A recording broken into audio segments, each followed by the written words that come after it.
million in our sovereign AI unit to back our brilliant AI entrepreneurs and startups, because we believe more competition in this area is good for Britain and good for the world.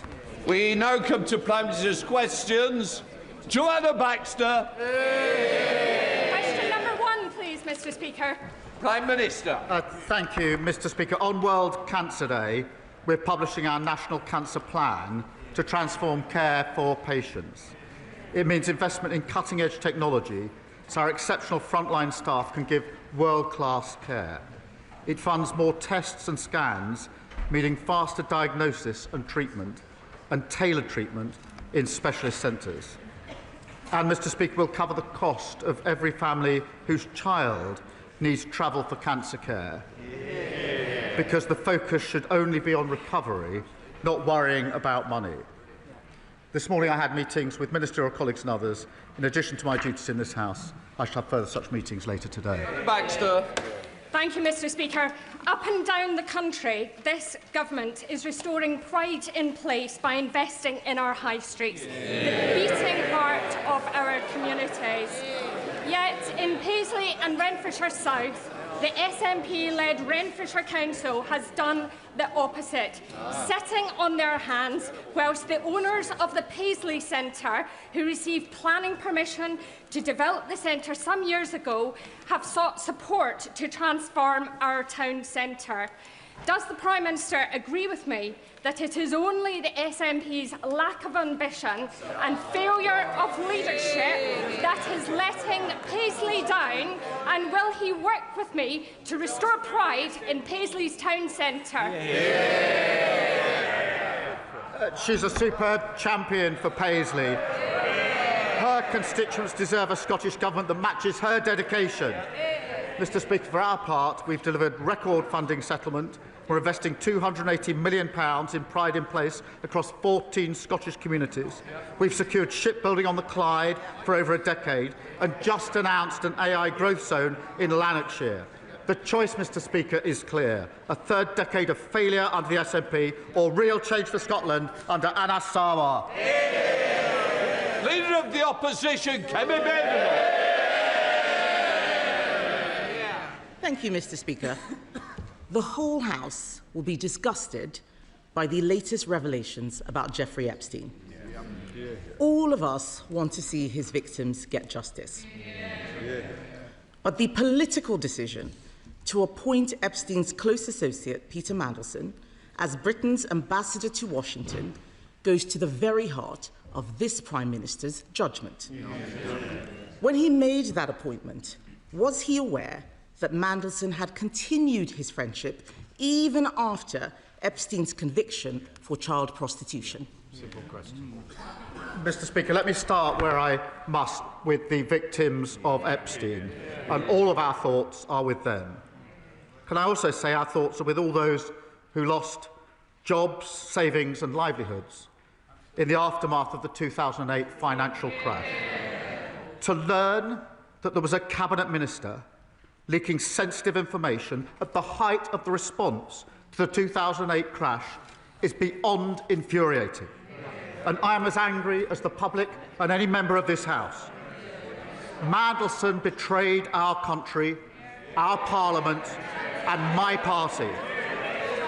Mr. Speaker, he lied repeatedly to my team when asked about his relationship with Epstein before and during his tenure as ambassador. I regret appointing him. If I knew then what I know now, he would never have been anywhere near government. And that is why, Mr. Speaker, yesterday, the Cabinet Secretary, with my support, took the decision to refer material to the police. And there is now a criminal investigation. I've instructed my team to draft legislation to strip Mandelson of his title and wider legislation to remove disgraced peers. And this morning, I've agreed with His Majesty the King that Mandelson should be removed from the list of Privy Councillors on grounds that he's brought the reputation of the Privy Council into disrepute. Mr. Speaker, I asked the Prime Minister a very specific question. Did he know that Mandelson had continued his friendship with Epstein after the conviction. He says if he knew then what he knows now, but he did know. In January 2024, a journalist from the Financial Times informed the Prime Minister that Mandelson had stayed in Epstein's house even after that conviction for child prostitution. So did the Prime Minister conveniently forget this fact, or did he decide it was a risk worth taking? Prime Minister. Well, Mr. Speaker, as the House would expect, we went through a process. There was a due diligence exercise, and then there was security vetting by the security services. What was not known was the depth, the sheer depth and extent of the relationship. He lied about that to everyone for years. And new information was published in September showing the relationship was materially different to what we'd been led to believe. When the new information came to light, I sacked him. But we did go through a due diligence exercise. The points that are being put to me were dealt with within that exercise. In response to the humble address this afternoon, I intend to make sure that all of the material is published. Mr. Speaker, the only exemptions are national security, if it prejudice national security. My first duty is obviously to keep this country safe. And when we drafted humble addresses, we always put an exemption for national security. But also anything will prejudice international relations. Mr. Speaker, you in the House will appreciate that in the course of discussions country to country, there are very sensitive issues of security, intelligence and trade which cannot be disclosed without compromising the relationship between the two countries or a third country. Mr. Speaker, so that I can be totally open with the House,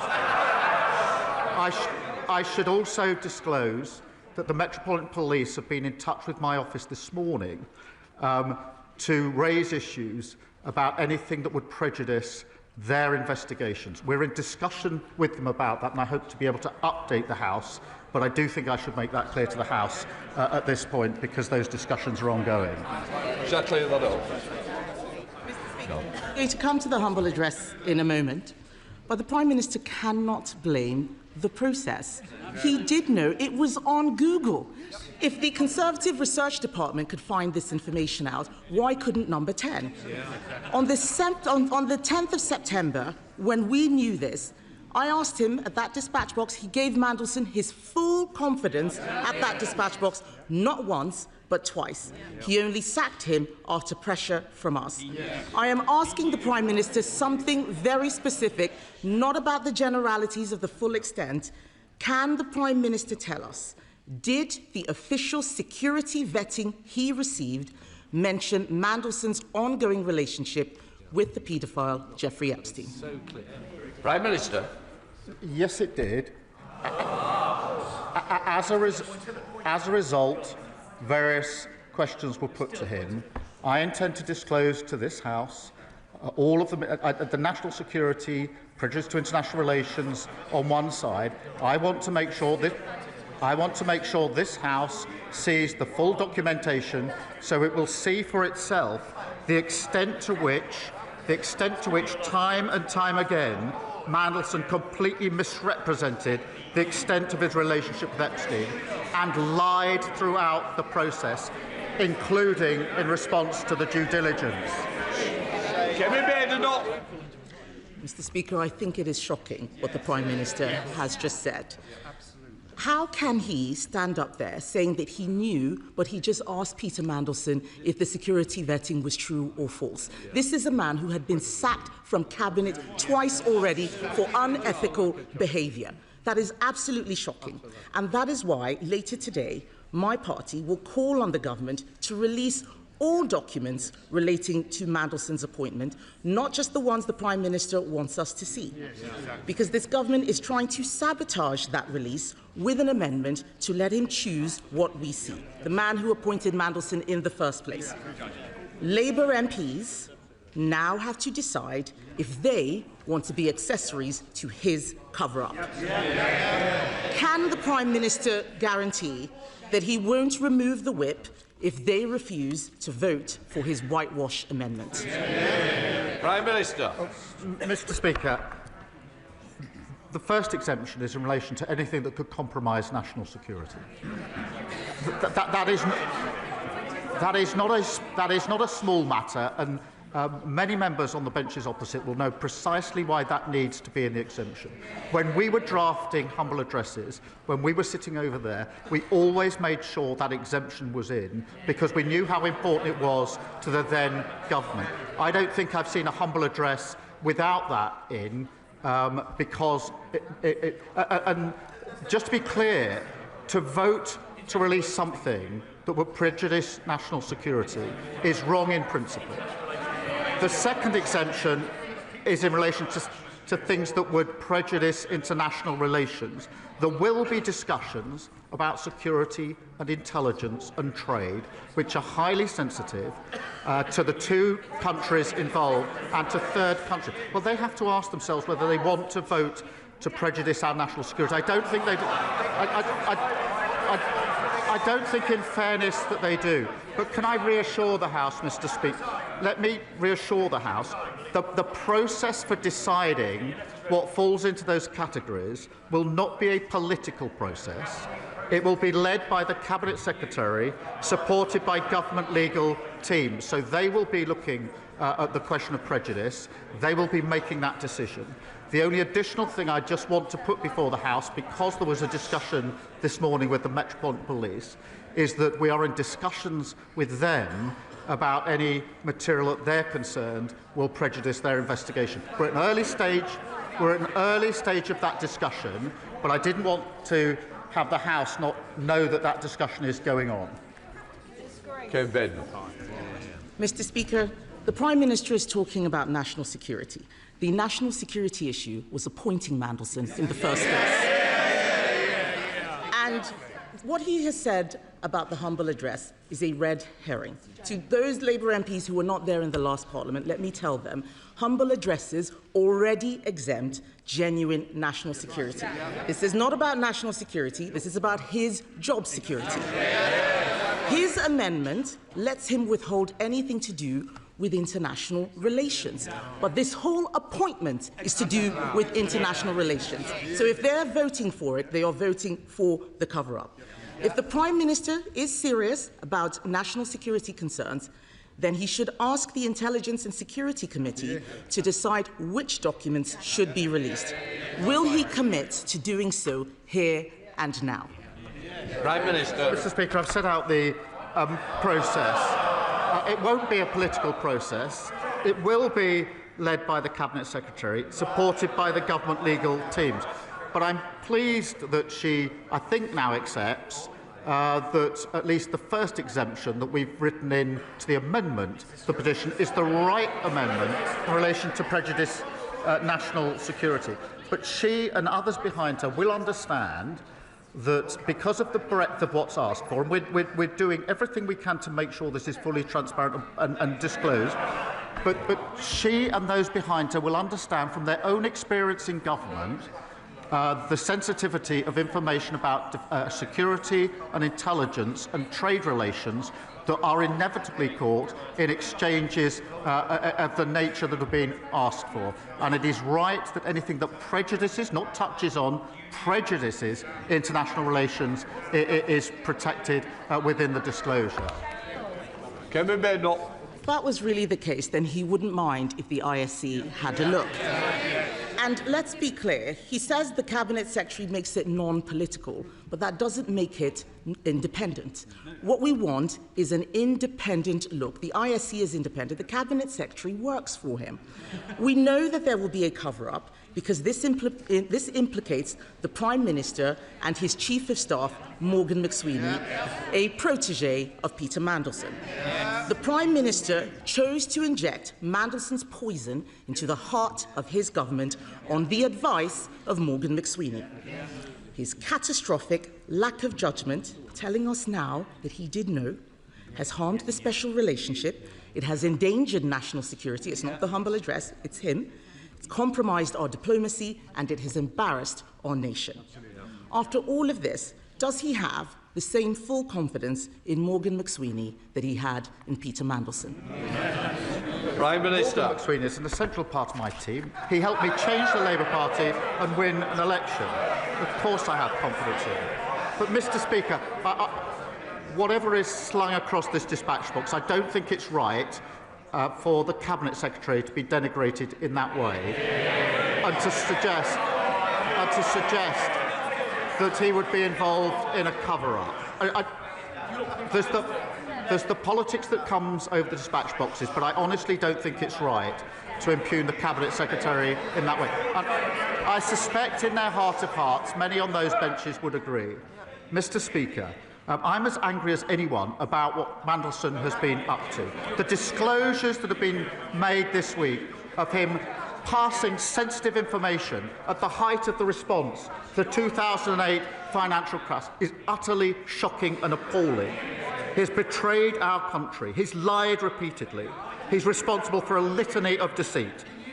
But this moment demands not just anger, but action. And that's why we've moved quickly, referring material to the police, publishing legislation so we can remove titles from disgraced politicians, and stripping Mandelson of his Privy Councillorship. That is what the public expect, and that is what we will do. Libins.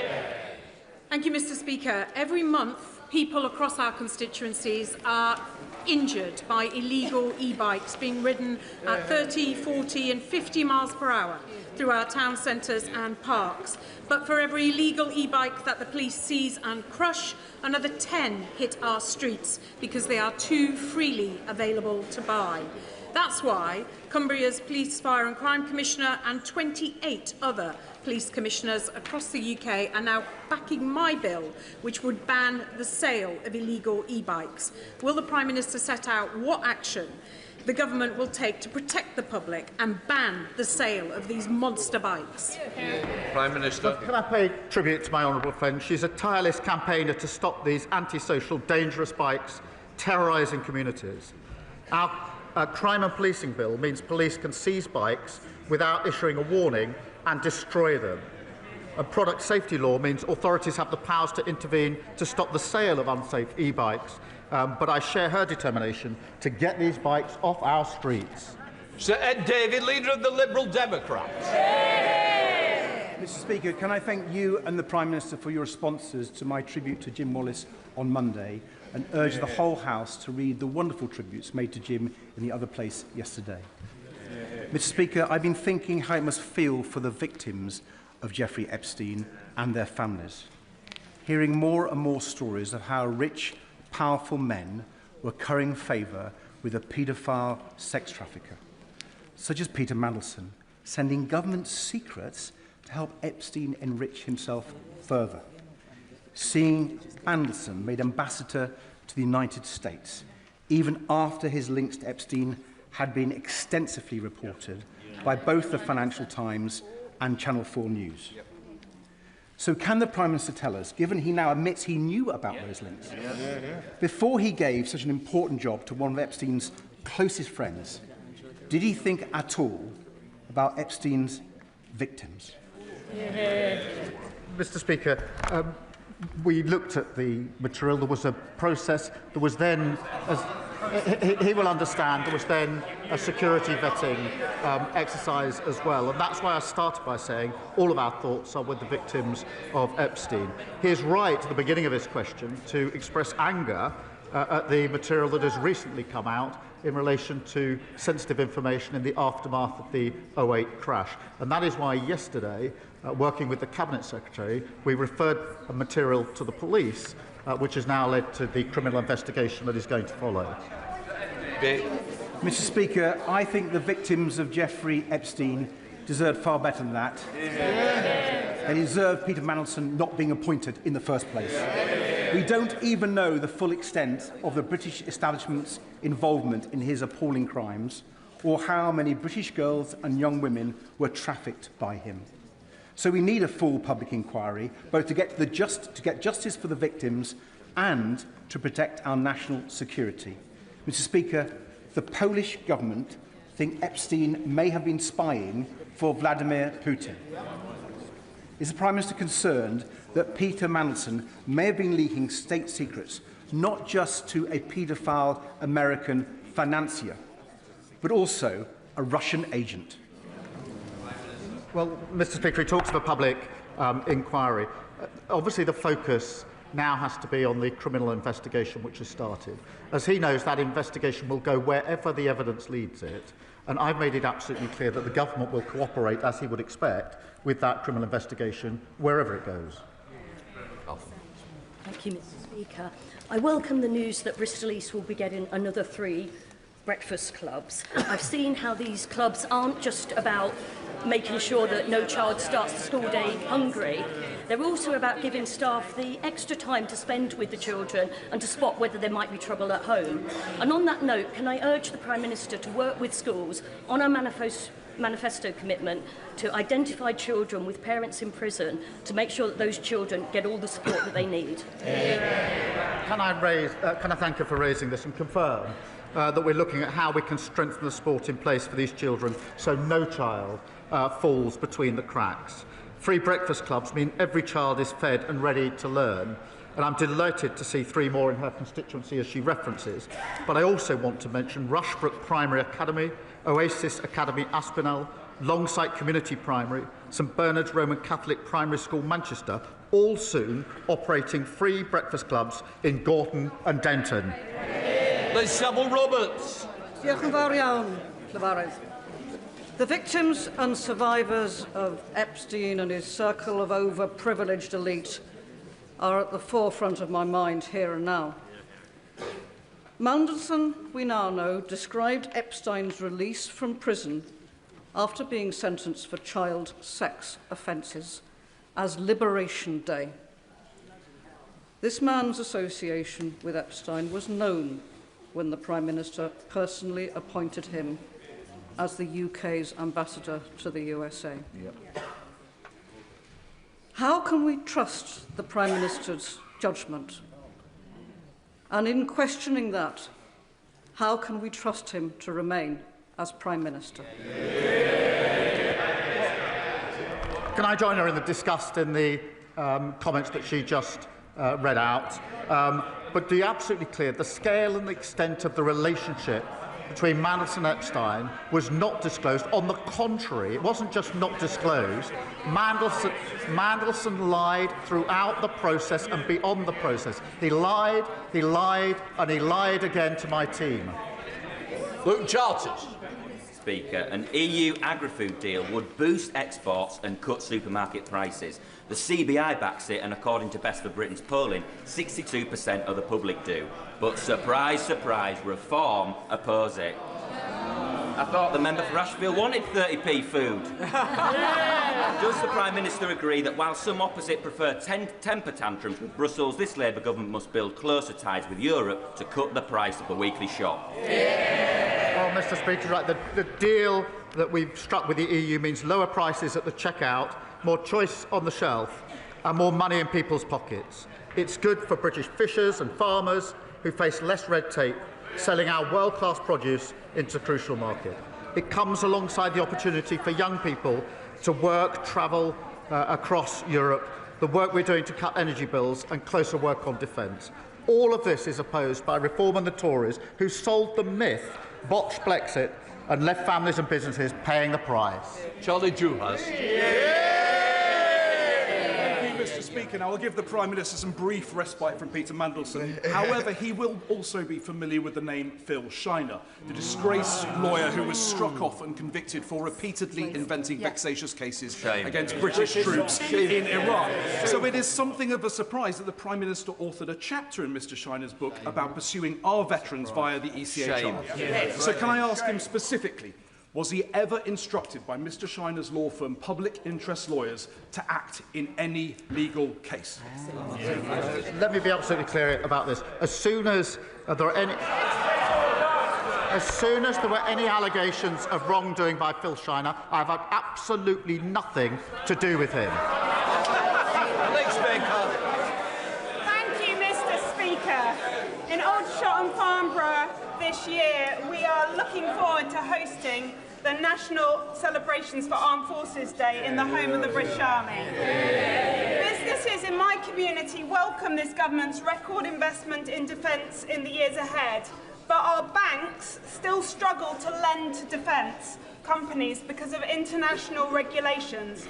Will the Prime Minister ensure that the UK works with Canada and our other allies to found the multilateral Defence, Security and Resilience Bank so that we can get money moving to our defence industries, get our armed forces what they need and stand firm against our adversaries? Well, I'm delighted that Aldershot will be hosting Armed Forces Day because they've got a hard-working Labour MP and a Labour council. Our historic defence spending uplift must be an engine for growth and jobs here in the United Kingdom. That's why we're committed to spending an extra £2.5 billion with SMEs. I do agree with her. It's vital that we work in lockstep with our allies, particularly in Europe, to enhance and align our defence capabilities. We're therefore working at pace to identify the most effective mechanisms for greater multilateral cooperation. Dr. Neil Hudson.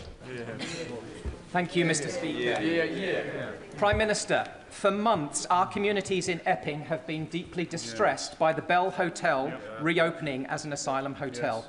My thoughts remain with the victims of the sexual assaults, including the 14-year-old Epping schoolgirl. That trauma compounded by the offender's mistaken release from prison. Weekly protests continue, some of which have become violent, with injuries to 10 brave police officers. I am very grateful to the Asylum Minister for meeting with me recently about this untenable situation. But will the Prime Minister please listen, act now, close the Bell Hotel once and for all, and help restore our town of Epping? As he knows, we are committed to ending the use of all hotels. There are now just under 200 compared to the 400 under the previous government. And where military sites are used, safety and security of local communities is our priority. Jonathan Blash. Thank you, Mr. Speaker. Hartlepool has now the third highest number of children in care in England, fuelled by Southern councils shipping families to my town, blowing a £6 million hole in our budget, a deficit that my brilliant Labour council has already halved. But there is nothing left to cut. And when percentage increases in funding mean less in Hartlepool than almost anywhere else in the country, but a child in care costs exactly the same, the fair funding settlement announced in December does not go far enough.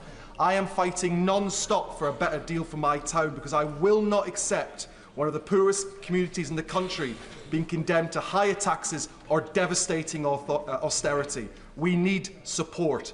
So will the PM commit his ministers to work across government to fix this for Hartlepool? Well, it's because of strong local Labour MPs, but like my honourable friend, that towns like Hartlepool, treated as an afterthought by the party opposite, are having their future restored. We're making billions more available so that councils can properly fund social care. And we're driving down the cost of living for parents and their children, including 3 free breakfast clubs in his constituency, over 3,000 children no longer incapacitated by the 2-child limit. That's the difference a Labour government makes. Mr. Speaker, my residents are sick of being let down by Thames Water. Robert and Patricia were sent a £39,000 bill they didn't actually owe.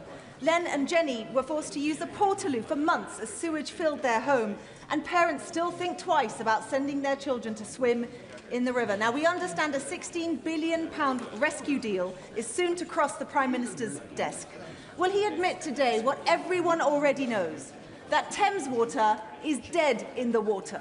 Any delay is pointless, and it should be allowed to be put out of its misery and rebuilt as a company for public benefit. Well, can I thank her for raising that, and I know how much and important it is for her constituents. We have taken measures in relation to strengthening oversight and the control that we have. We won't hesitate to go further, and I'll make sure she gets a meeting with the relevant minister to discuss. Thank you, Mr. Speaker. It was a privilege the weekend to join fellow North East MPs on the destroyer HMS Duncan, to meet the crew and also be briefed on the exciting plans for the innovative future of the Royal Navy. A future that should be bright, given the £10 billion frigate deal with Norway, but also a future we absolutely want our region to be part of. So would the Prime Minister agree that given the North East's strengths in AI, satellite technology and advanced manufacturing, North East workers and businesses should be at the heart of the future hybrid navy? And will ministers meet us and industry leaders to put the North East at the heart of our future defence? Mr. Speaker, can I first thank the commanding officer and crew of HMS Duncan for their service and thank my honourable friend. I remember meeting the brilliant workforce in his region, and I know the defence ministers would be delighted to do the same. Our record defence spending is supporting jobs and growth across the North East. We invested £200 million in Optric semiconductors in his constituency last year. As we increase defence spending, the North East will play a major role securing good skilled jobs for generations to come. Christine Jardine. Thank you very much, Mr. Speaker. And can I associate myself with the comments of my party leader about Lord Wallace, a man I feel I was privileged to know. But can I ask the Prime Minister, given the conversations which are taking place in this place today and up and down the country about Peter Mandelson and his involvement with the paedophile who trafficked women, and the millions of women, particularly in this country, who will have been triggered by that, given the establishment's proximity to what happened, will the Prime Minister assure that there will be support set up, helplines, and that as well as the victims, the direct victims, those indirect women who've been triggered now will be supported? Well, she's right to raise this, and obviously we'll support the police on the one hand with their investigation, but also we will press on with our work to halve violence against women and girls, which is very much about putting the support in place that is needed for all victims of violence. That is a crucial part of our work, and I hope we can work across the House in support of it. Ellen Hayes. Thank you, Mr. Speaker. I'm proud that Labour MPs voted yesterday to remove the two-child limit and lift 400,000 children out of poverty. But child poverty cannot be eradicated while children are living in overcrowded temporary accommodation without their own bed or anywhere to do their homework. So will the Prime Minister commit to urgent and persistent action to drive down the use of temporary accommodation, ensuring that our councils, including my councils of Lambeth and Southwark, have the funding they need in the final local government finance settlement next week? Well, can I join her in the pride in voting to remove 500,000 children from poverty and lift them out of poverty after hundreds of thousands were plunged into poverty by the party opposite when they were in government. On the point she raised about temporary accommodation, she's right that every child deserves a safe, warm and secure home. We're investing a record £3.5 billion in homelessness services and £950 million in local authority housing fund to deliver better quality temporary accommodation. Mr. Speaker, how we answer SEND families' call for justice will measure who we are. Christopher Lascaris was autistic and murdered aged 24. His mother, Fiona, who is here, spent 8 years begging authorities to protect him, but they refused because they presumed he had mental capacity. So will the Prime Minister support Christopher's law, creating a duty to assess mental capacity where it is in doubt to save the lives of others? Can I thank him for his question and for his tireless campaigning on behalf of Christopher and Fiona, who, as he points out, is with us today. Christopher's death was a tragedy, and I agree that we owe it to Fiona. I'm glad that she's here to hear it, and other families, of course, to get this right. I can reassure him that work is underway to examine what action is necessary to prevent further tragedies like this. That comes alongside our intention to consult on the liberty protection safeguards this year, and I'll make sure that he is fully updated on as the work progresses across government, and I would ask that he make sure that Fiona and others are updated as well. Ben Goldsborough. Thank you very much, Mr. Speaker. From heat-tolerant rice trials to world-leading science at the Earlham Institute and the John Innes Centre on the Norwich Research Park, South Norfolk is helping feed the world. Will the Prime Minister secure a clear carve-out for precision breeding in any future SPS agreement with the EU so Britain can continue to lead on this field? Well, can I thank him for raising it? As negotiations are ongoing, we remain committed, you'll be pleased to know, to the Precision Breeding Act, and supporting new innovative technologies. And the EU accepts there will need to be areas where we retain our own rules, and we'll always prioritise British interests as we negotiate our SBS agreement. Johnson. Mr. Speaker, as you're aware, I've been campaigning for a Lincoln Dental School for some years, and I'm pleased to be able to tell the House that thanks to the hard work of, amongst others, Professor Juster, Professor Reid and Susie McPherson, Lincoln Medical School are now in a position to take their first cohort from 2027. So can I ask the Prime Minister, will he provide the necessary funding for this cohort of students to start to help improve the oral health of people right across Lincolnshire? Well, I'm pleased to hear the news about the dental school in her constituency, and we have put in further funding in relation to dentistry. We were left with a dental desert across many parts of the country. We're fixing that problem, but I'm glad to hear the news in her constituency. Ollie Billings. Thank you, Mr. Speaker. As the Prime Minister pointed out, today is World Cancer Day. As outlined in our cancer plan, early detection and diagnosis is vital.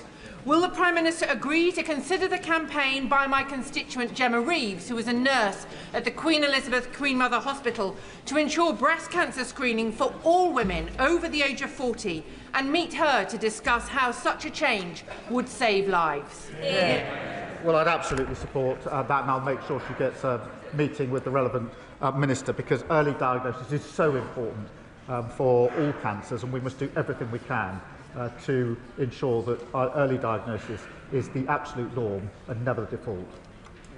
Final question, Suella Brabham.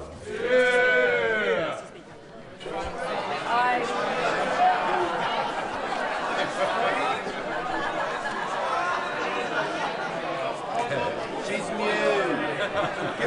Give her a moment. Thank you, Mr. Speaker. I recently met one of the bravest women I know.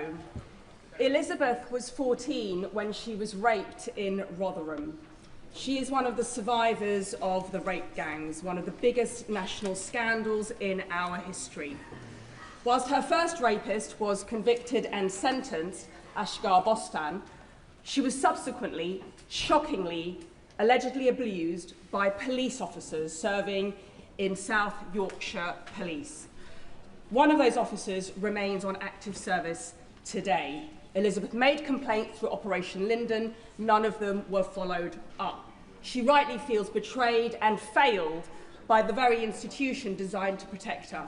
Will the Prime Minister meet with Elizabeth, rape gang survivors and myself to commit that those who committed and covered up these abhorrent offences are put behind bars where they belong?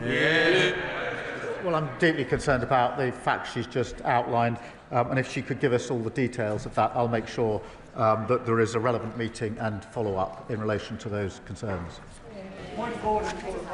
Point of order, Sir David Davis. Thank you, Mr. Speaker.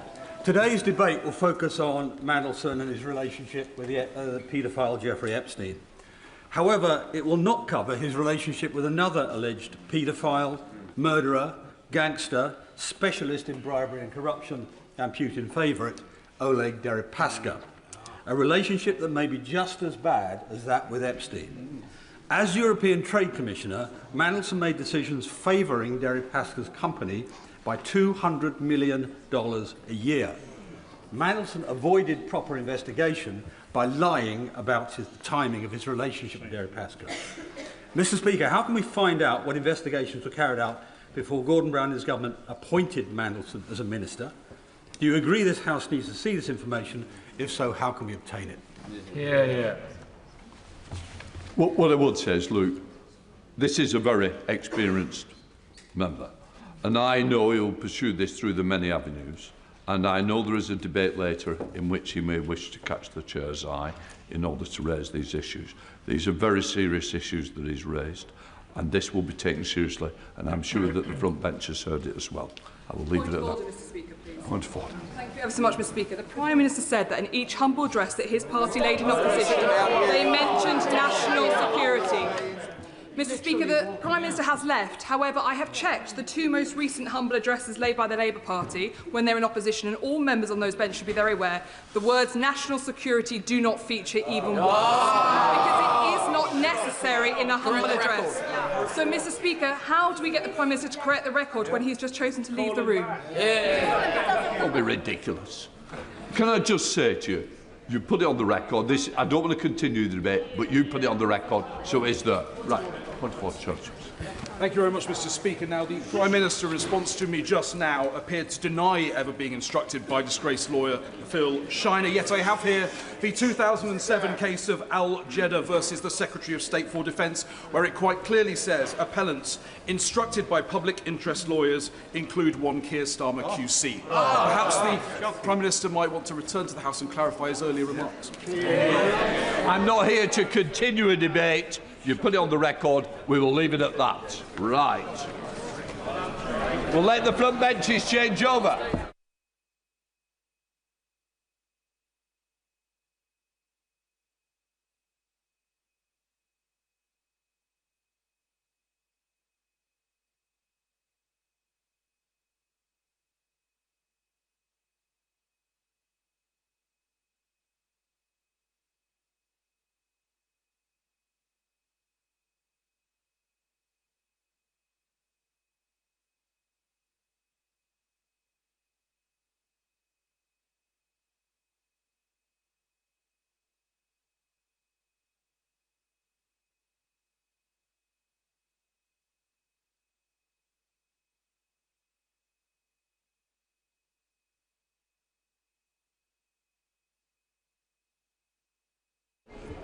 We now come to the 10-minute rule motion.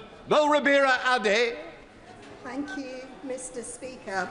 I beg to move that leave be given to bring a bill to prohibit giving or receiving a reward for the supply of or for offering to supply human remains or any object partially consisting of human remains, to prohibit advertising the sale, exchange or offer